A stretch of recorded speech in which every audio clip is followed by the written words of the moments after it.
ver el esqueleto de la cabeza. No es tan complejo, pero sí requiere de la atención y la concentración para poder saber de qué estamos hablando. La cabeza, como todos saben, la cabeza aloja los órganos de los sentidos, como el olfato, el oído, el sentido de la audición, el sentido del gusto. Aloja también a la primera porción del aparato respiratorio, del aparato digestivo, y aloja sobre todo al encéfalo, al cerebro. La cabeza está constituida por una serie de huesos unidos entre sí por medio de suturas. Estas articulaciones se llaman suturas, articulaciones fibrosas. La parte ventral está constituida por huesos que se originan a partir de cartílagos y forman articulaciones sin condrosis, denominadas sin condrosis, y tenemos también los huesos planos de la cabeza que se originan a partir de láminas. Estas uniones con el tiempo se van soldando, ¿no es cierto? Y con el depósito de calcio en algunos casos, la mayoría en perros viejos no llegan a distinguirse lo que se denomina sinostosis, donde ya no se ven esas uniones articulares. Los tipos de cráneo, tenemos varios tipos de cráneo: el braquicéfalo, que son los animales de cráneo corto; el mesocéfalo, que son las de proporciones intermedias; el braquicéfalo, el pequinés, el bulldog francés, son razas que se han sido modificadas en general genéticamente, y si bien tienen los mismos huesos que las otras especies, que los otros tipos de cráneo, este problema de las razas chicas, de las razas ñatas, de los braquicéfalos, cada vez se agudiza más. Los dolicocéfalos son aquellos de cabeza alargada, en los cuales, fíjense, los huesos que más transformaciones sufren son el frontal y el cigomático, pero también el acortamiento del maxilar y de los huesos nasales impide, ¿no es cierto?, que el aire, que una de las funciones respiratorias es calentar el aire, modificar el aire. Bueno, en estas razas sufren mucho de trastornos digestivos y trastornos respiratorios. Trastornos digestivos, ¿por qué? Porque también tenemos el aparato dioideo dentro de lo que es la cabeza y la mandíbula, que ya vamos a ir viendo, desarrollando cada uno de ellos. A la cabeza tenemos que saber, hay que dividirla en dos partes para su estudio: en el cráneo o neurocráneo y la cara o el esplacnocráneo. El neurocráneo está constituido por huesos parietal, frontal, temporal, cigomático, se extiende desde y el occipital. Se extiende desde la protuberancia occipital externa, que es una saliencia ósea, hasta la porción más rostral de las órbitas, esta línea transversal que figura acá con la letra B. Hasta ahí llega lo que es el neurocráneo, o el cráneo propiamente dicho. También acá podemos hablar del interparietal, que es un hueso que se osifica junto al occipital antes del nacimiento, pero es un huesito que deben saber que existe. Este hueso, con la unión de los parietales y también del frontal, forman la cresta sagital externa, que es una saliencia ósea que se dirige hacia el rostral y se va dividiendo en forma de B corta, esa cresta, para terminar en las apófisis cigomática del frontal. ¿Qué pasa con esta apófisis? A partir de ahí se origina el ligamento orbitario, que es un grueso ligamento que va a cerrar la cavidad orbitaria lateralmente. Por otro lado, en la cavidad, ya vamos a hablar de eso. Por otro lado, en la cavidad nasal está constituida por los huesos nasal, incisivo y maxilar. La base del cráneo también está constituida por el efenoides y el etmoides, y el esplacnocráneo por los huesos pares, que ya lo acabamos de nombrar, el premaxilar o incisivo, tenemos el nasal, el maxilar, el premaxilar o incisivo, el malar, lacrimal, el pterigoides y el palatino. También podemos incluir a los cornetes nasales, que están dentro de la cavidad nasal. Son laminillas óseas que se desprenden del maxilar en realidad. Y huesos impares como el vómer, la mandíbula y el hueso. Entonces acá tenemos los parietales, los frontales, el occipital con la protuberancia occipital externa, el temporal, este en naranja el temporal, y el cigomático, el lagrimal, es muy importante también, ya vamos a hablar de él. El lagrimal, si trazamos nosotros una línea por el borde de los lagrimales, vamos a separar el cráneo de la cara. La base del cerebro, de la base de la cabeza, vamos a encontrarnos con el occipital. El occipital es el hueso más caudal y se caracteriza principalmente por la presencia de los cóndilos del occipital, que son dos superficies lisas articulares, articulan con la primera vértebra cervical. ¿Cuál es la primera vértebra cervical? El atlas. Es una articulación sinovial, que permite gran variedad de movimientos. También estos delimitan el agujero magno, que es la comunicación entre el encéfalo y la médula espinal en su recorrido por el canal vertebral. Otro hueso que podemos ver desde ventral de la cabeza del perro, esta parte del temporal. El temporal tiene tres porciones, que la porción escamosa, nos lo vemos acá, tiene la porción timpánica con la bulla timpánica y tiene la porción petrosa más desarrollada en los grandes animales. El petroso es el hueso más, petroso viene de piedra, es el hueso más duro del esqueleto. El basiefenoides y el preefenoides. El basiefenoides forma, junto con la porción basilar del occipital, forma la principal base del el piso de lo que es la bóveda craneana, donde asienta el encéfalo. Posteriormente, más hacia el rostral, tenemos las salas del efenoides, en lo que vamos a encontrar tres orificios muy importantes, por donde van a pasar vasos y nervios. Se continúa con el preefenoides y sigue con el vómer. ¿Qué pasa con el vómer? El vómer es un hueso largo, finito, en forma de una espina, que presenta una canaleta en el medio, y se continúa por el piso de la cavidad nasal. El rostral dorsal a la cavidad, al maxilar, la parte dorsal del maxilar, forma el piso de la cavidad nasal. Por ahí, por el medio de esta fisura, pasa el hueso vómer, que sirve, como decíamos, tiene una formita de canaleta donde asienta el cartílago nasal que divide la cavidad nasal en dos partes, una derecha y una izquierda. Después vamos a seguir. Esta región también es importante que la conozcamos, porque esta región se denomina la región de las coanas. Este espacio. ¿Qué hacen las coanas? Es un espacio de comunicación entre la cavidad nasal y la faringe. Es un espacio, las coanas.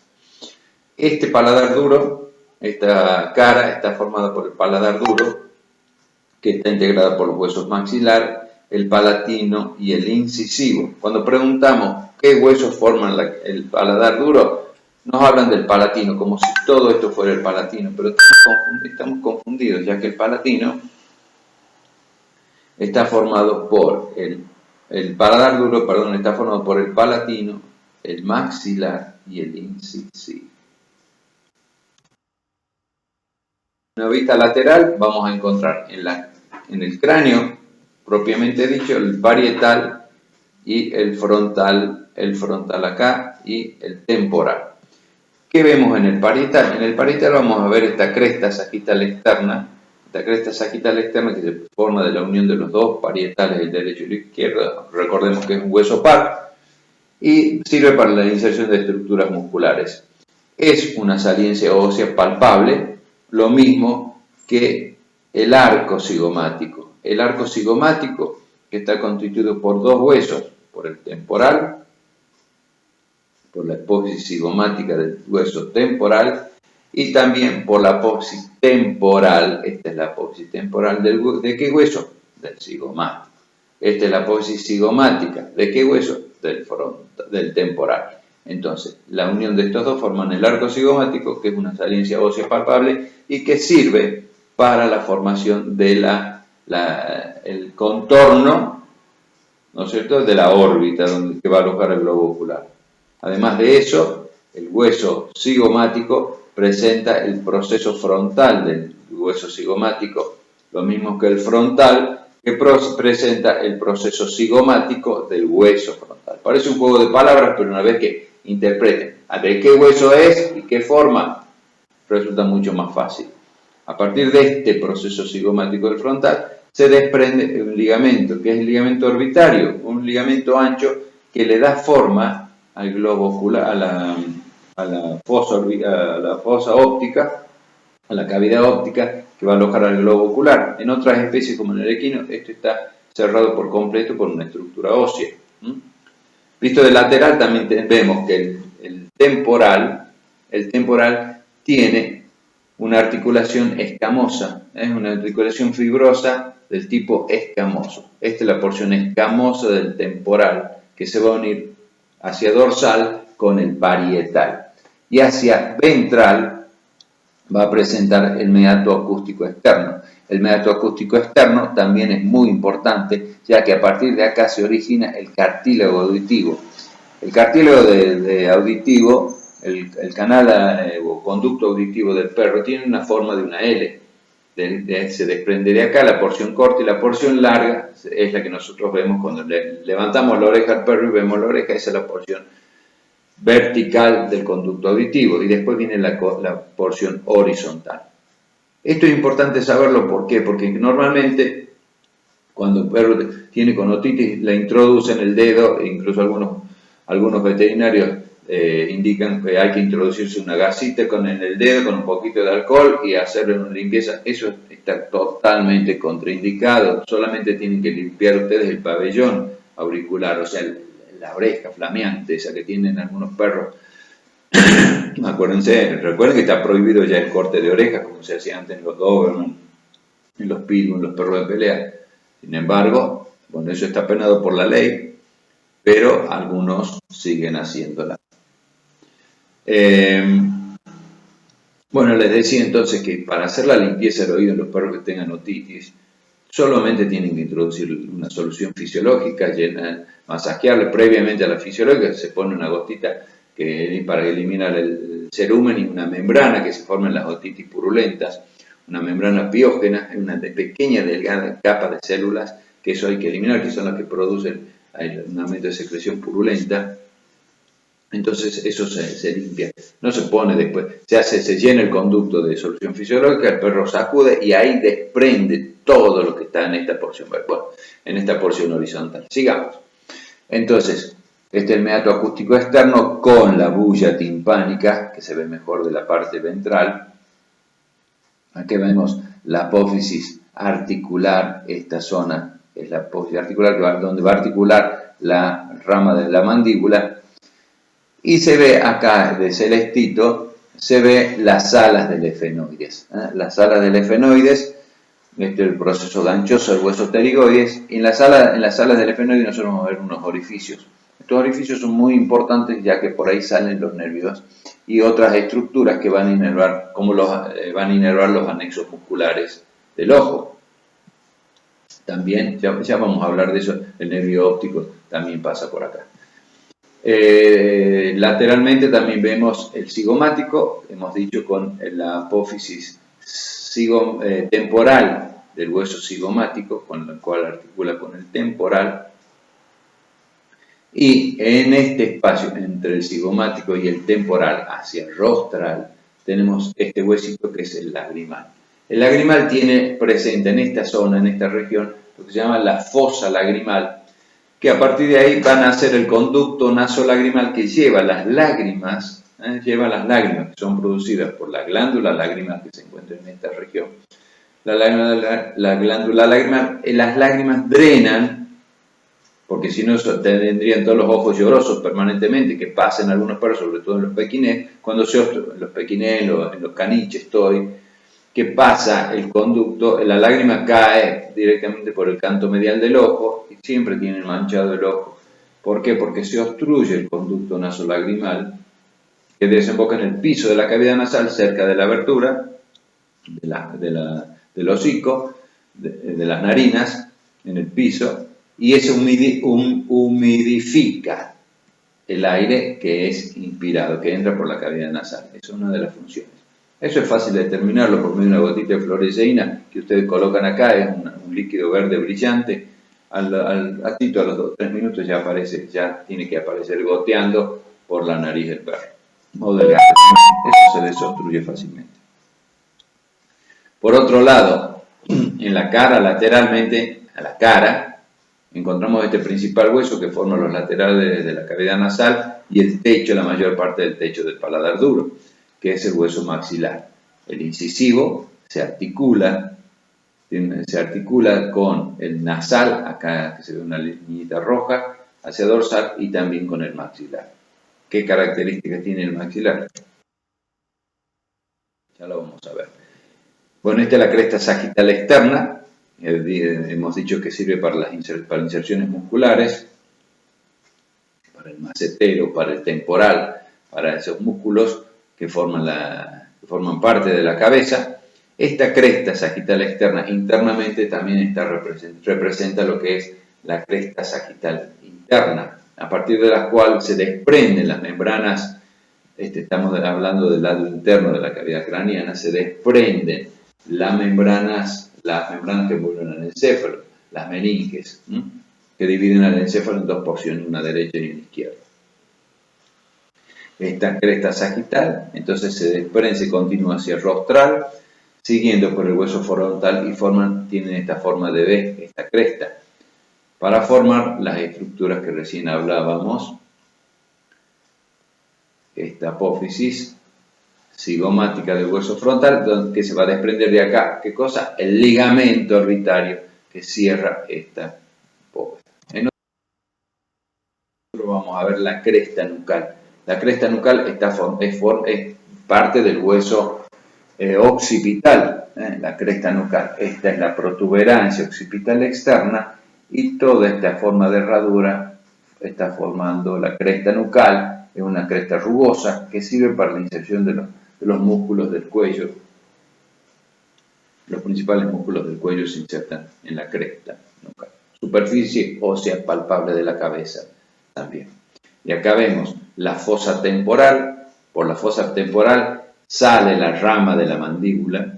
La mandíbula tiene dos porciones, el cuerpo y la rama. Bueno, la rama se introduce acá por la fosa temporal, donde están los músculos que van a cerrar la boca, va a permitir abrir y cerrar la boca.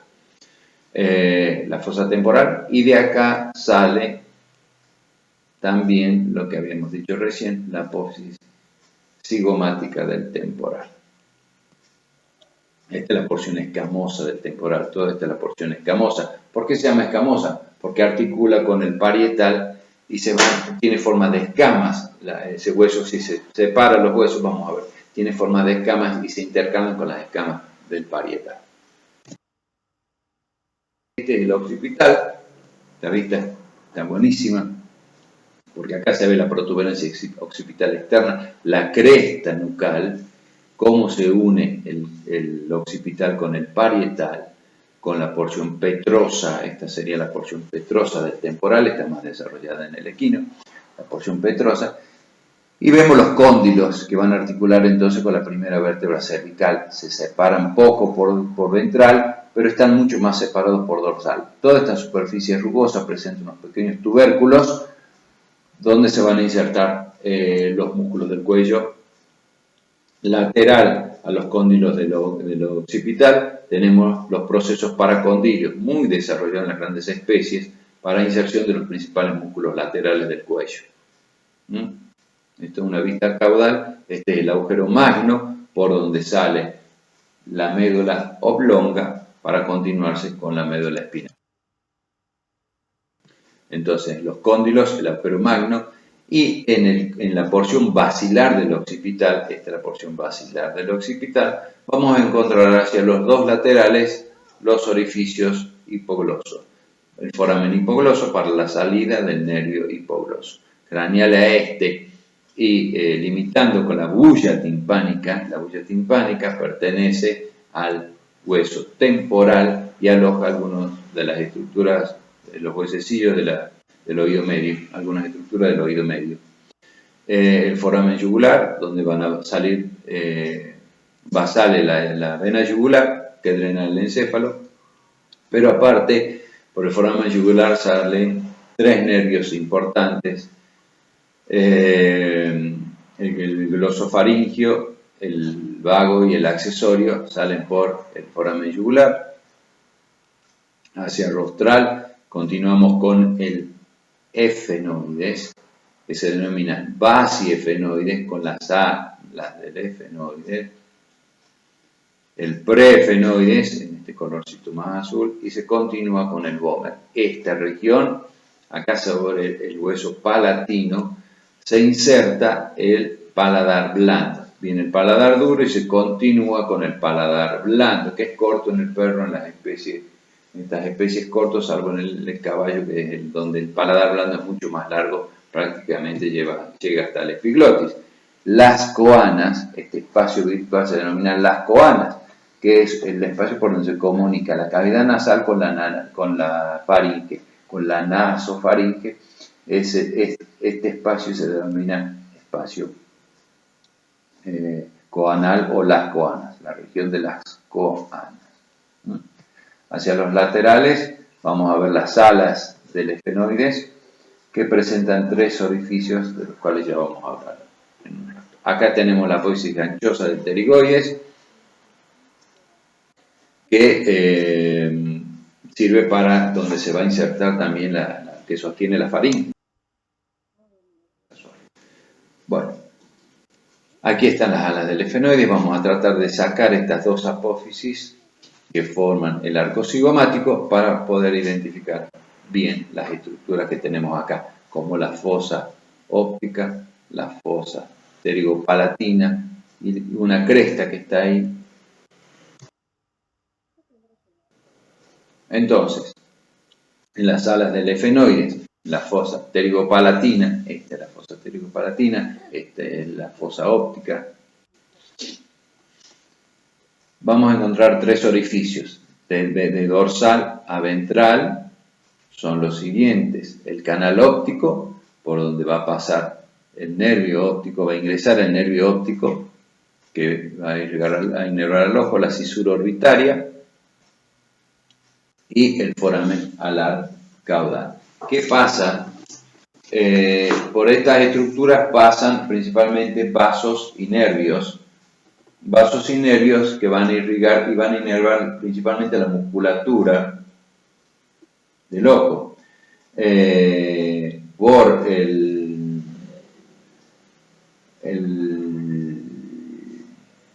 un poquitito. Sí, señor. Sigamos. Por la cisura orbitaria van a pasar principalmente el nervio oftálmico, el óculo motor, el troclear y el abducen. También pasa la vena oftálmica externa. Y más ventralmente tenemos el agujero o foramen alar rostral. El foramen alar rostral. Esa está formada por, están en el ala del efenoides. Este es el ala del efenoides. Y ahí tenemos los tres orificios: canal óptico, la cisura orbitaria y el foramen alar rostral, que se comunica con el foramen alar caudal. Proceso ganchoso del pterigoides, la bulla timpánica y el meato acústico externo. En la cara tenemos el foramen infraorbitario, por donde sale el nervio del mismo nombre, es palpable también desde el exterior. Y ahora vamos a ver, bueno, de estos forámenes ya hemos hablado. Esta es la bulla timpánica, la apófisis retroarticular, donde va a articular la mandíbula. Este es el foramen alar rostral, el foramen alar caudal. Fíjense cómo se comunica por el canal alar en el hueso efenoides. Esta es la porción basilar del efenoides. De las coanas. El paladar duro del perro está constituido por 3 huesos que constituyen su base ósea. Tenemos el maxilar, que es el que mayor porción ocupa, el palatino hacia caudal y el incisivo hacia rostral. El incisivo presenta los alvéolos dentarios para los dientes incisivos, el foramen del canal incisivo. El canal incisivo comunica con la cavidad nasal. Acá se encuentra en la mucosa, se encuentra la papila incisiva. Si ustedes le abren la boca al perro van a ver ahí una papila que tiene 2 cisuras a los costados. En el caballo también más notable, en la vaca más notable, la cisura incisiva, que tiene también comunicación con el órgano vómero nasal. Eso vamos a hablar cuando veamos la parte ya de aparato respiratorio. El órgano vómero nasal es bastante importante. El palatino presenta la cisura palatina, el hueso incisivo presenta las cisuras palatinas, y el maxilar forma el techo de la cavidad nasal, el piso de la cavidad nasal, y el techo de la cavidad bucal.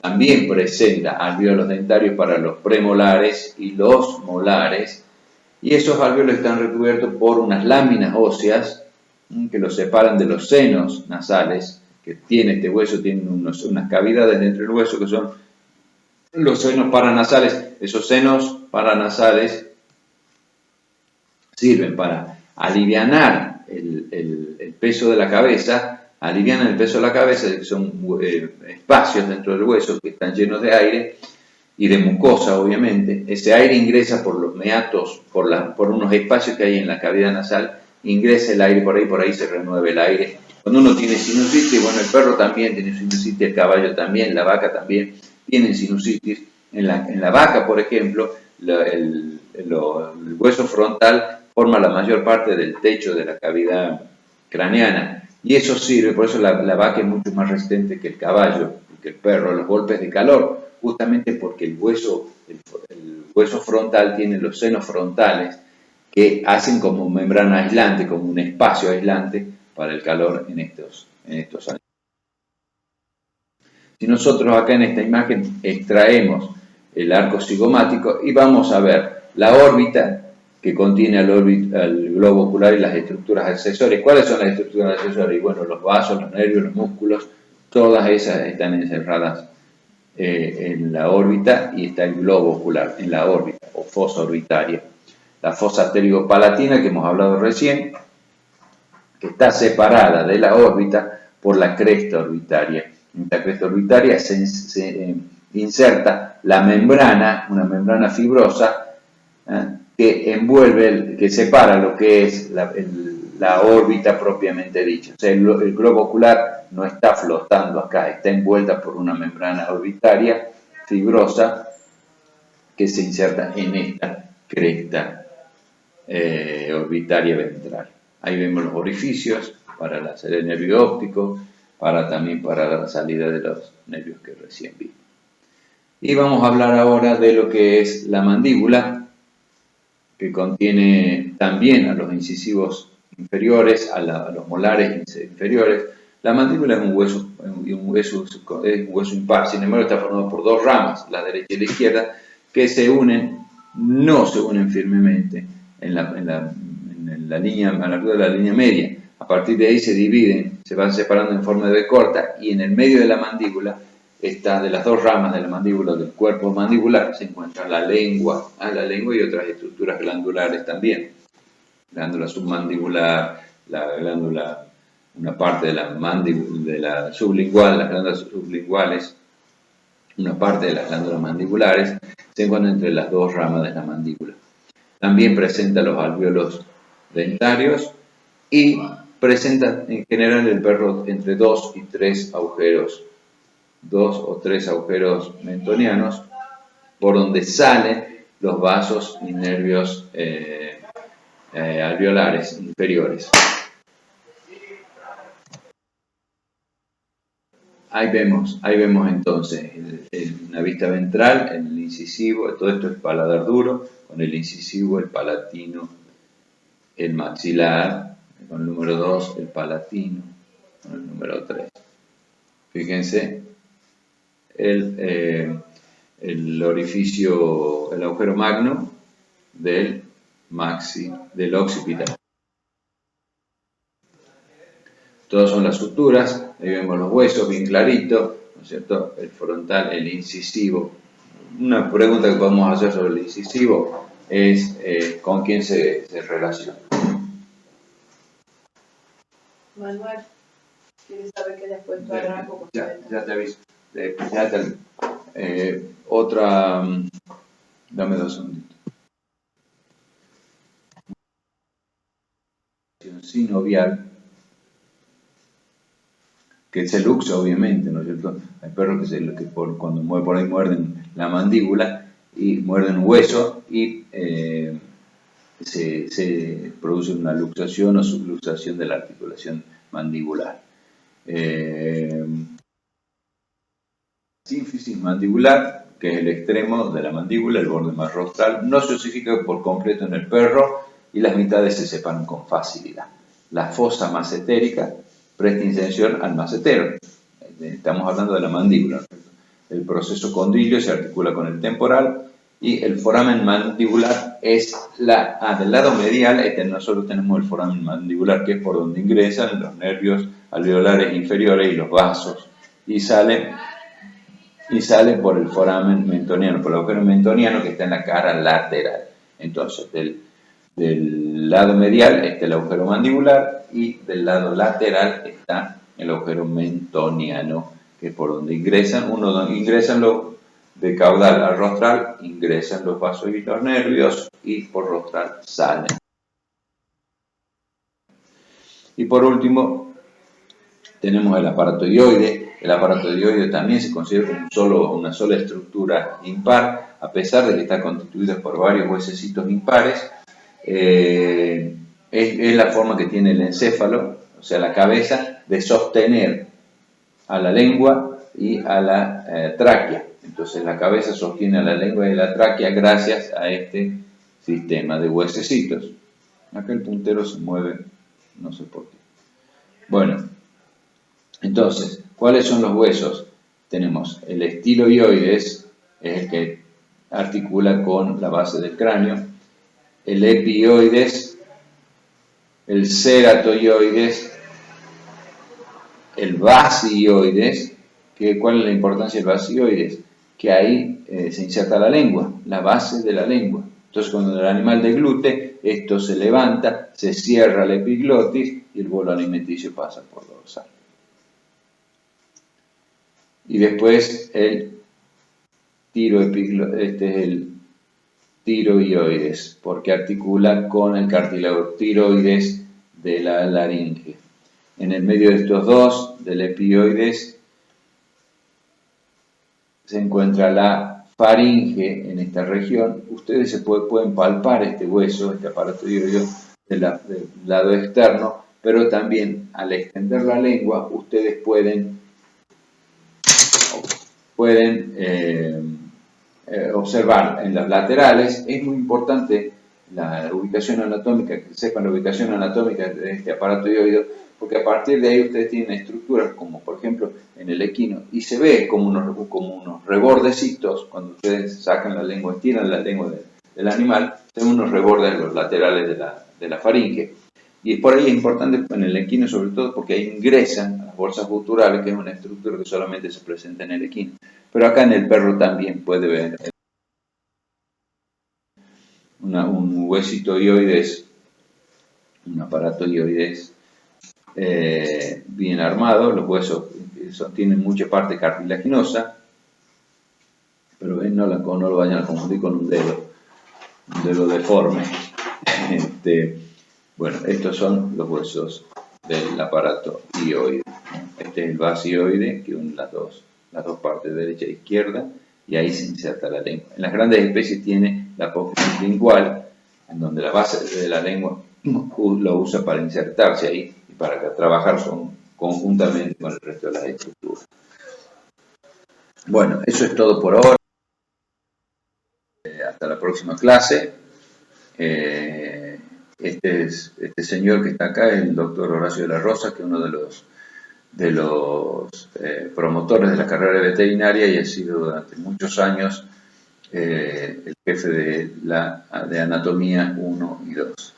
Ya no está con nosotros, pero sí continúa su labor la doctora Elena de la Rosa. Así que quiero que siempre lo recuerden al doctor Horacio de la Rosa. Bueno, eso es todo. Muchas gracias.